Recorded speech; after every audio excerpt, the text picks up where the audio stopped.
All right, we've got a rework for Ultron and a new kit for Titania, and this is going to be a Cosmic Crucible team, and it is going to be a team of 5. So we don't know what the other 3 members are going to be. She's going to be coming this patch, probably close towards the end of the patch is my guess. And the other 3 we will see. So a lot of this information is incomplete. And my understanding is that when we have a full team, it is going to be very good in Cosmic Crucible, but we will have to see. Now, before I get into the Ultron rework and her kit, I wanted to talk about the unique piece for Archangel. It's going to be the Chromium, the same piece that Zombie Iron Man uses, which is nowhere to be found in the game at all. Literally, this is probably going to be offers. No word whatsoever on when this is going to be added to the orbs. Also, this also suggests that there's not going to be a MODOK and an aim rework. And I don't want to say that there's not going to be minor reworks or touch-ups, because they are not telling us for minions. Like, they've given us no information on minions. And so until I see the patch notes, which I'm guessing going to be tomorrow, and see if there's like stat increases or not, because they just have told us nothing about minions. But what we do know is that they're not giving us a character like MODOK.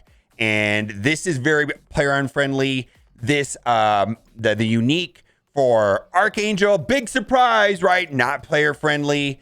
I think people are more concerned about minions and probably like to have the information about minions. Now, as far as the unique for her is going to be the Weave. And then we've got Nemesis right here, which is the Carbonadium, or however you say it.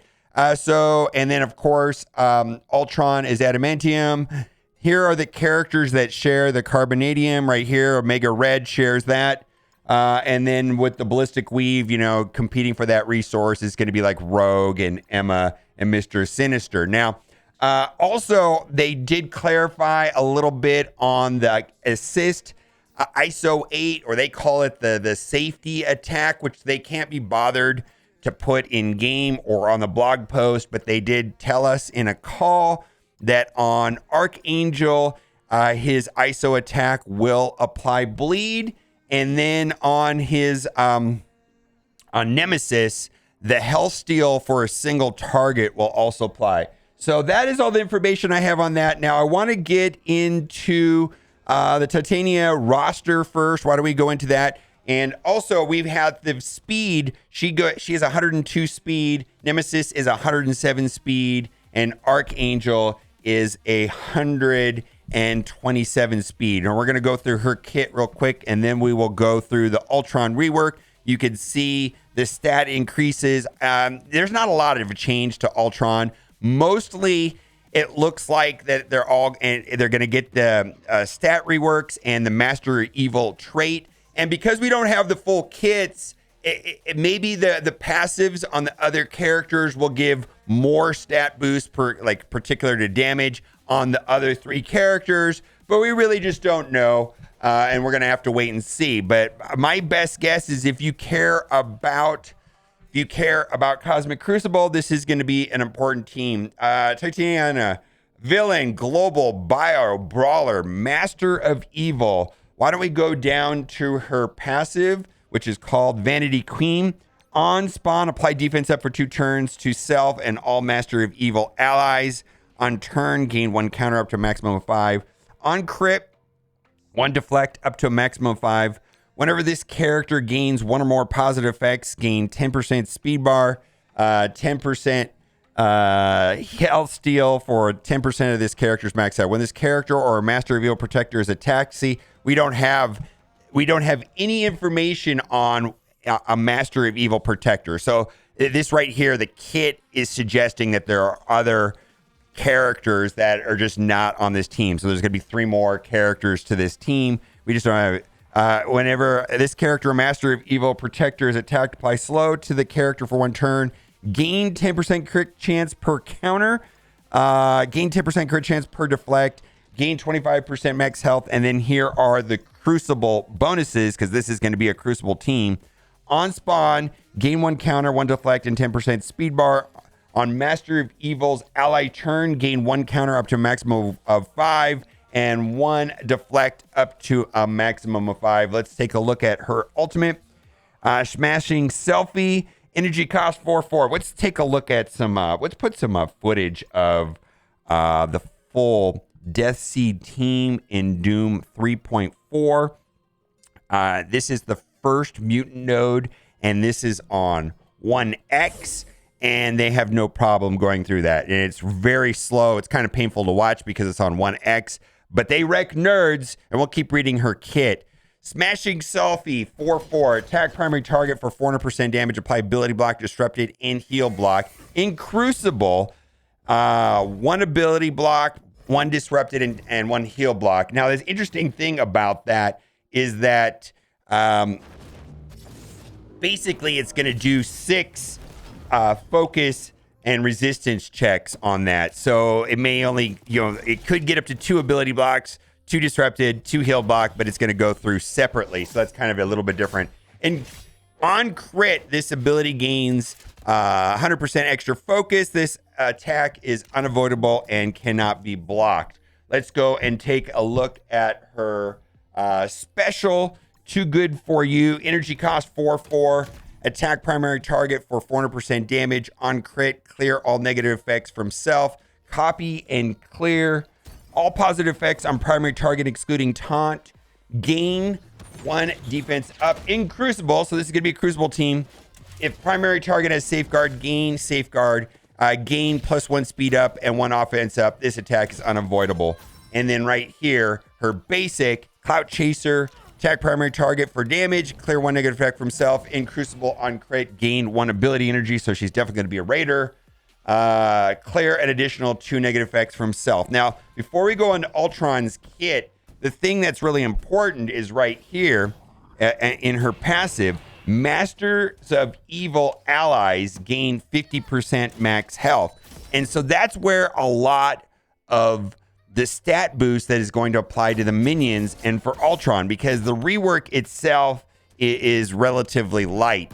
Gains the Master of Evil trait, increase base health stat by 30%, increase base damage by 10%, increase armor by 20%, increase focus by 50%, base resistance stats by 10%. So what I'm trying to say is that they're going to get an extra 50% max health from her passive, but we don't know what the passives are on the other 3 characters, or if they're going to have stat boosts like damage boosts. I'm guessing they will, but we're going to have to see. We just don't have any information. Of course, everything in this video is information provided by Scopely, subject to change. All the footage right here is beta gameplay footage, so it is what it is.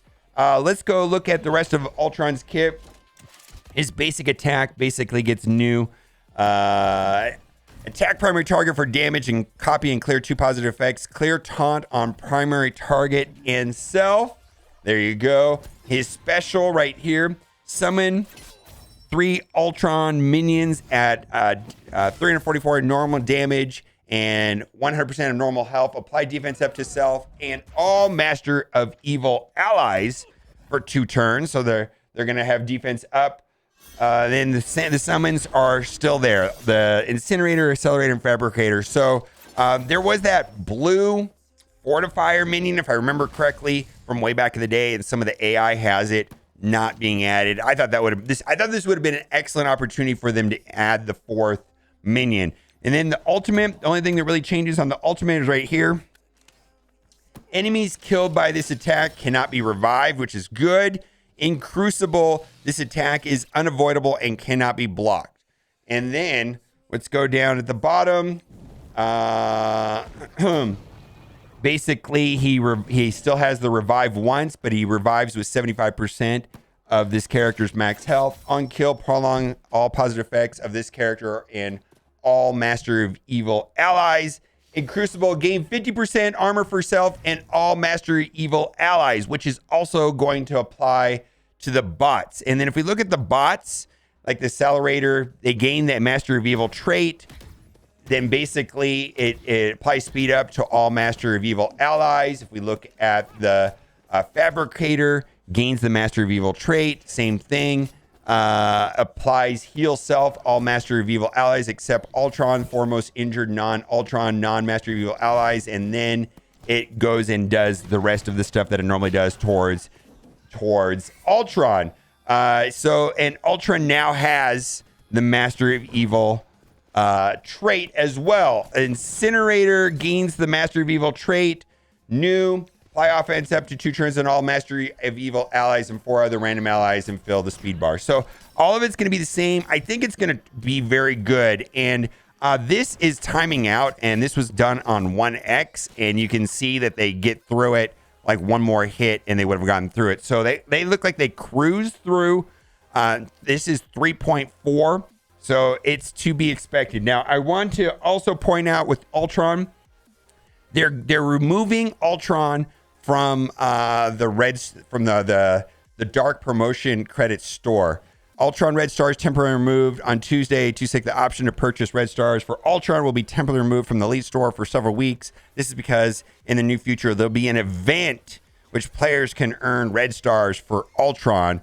Dev team wants to mitigate potential disappointment with an Ultron star purchase now, when shortly after they can be earned. Red Stars for Ultron will return to Elite Store after the event rewards them has concluded. And I've already heard some people that have already upgraded Ultron are like, well, what about me? I spent all my dark promo credits upgrading Ultron, and I don't know if they're going to respond to that at all. And then lastly, there was a last minute note that went out on the website, and I don't think this is player friendly either. I don't know how many people this is going to affect, but they're basically doing an update to the web rewards. Starting today, several rewards in the free claim will be moved to the daily web milestone. So these are items that were free.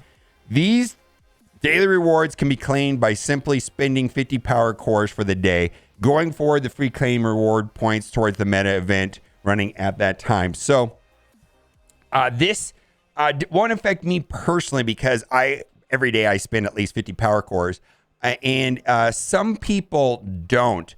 At certain times in the game, they hoard all 100% of all of their power cores, and now they're going to have to spend at least 50 to get these daily rewards. So I don't know what percentage of the player base this will help, will be a problem for. I feel like this doesn't happen very often where a player will choose to spend 0 power cores for the day. But, maybe, the idea, a lot of people hoard their power cores and then save them for certain events or event campaign characters and such. All right, what do you think about all this stuff? Let me know in the comment section. And as always, thanks for watching and keep on gaming. Bye for now.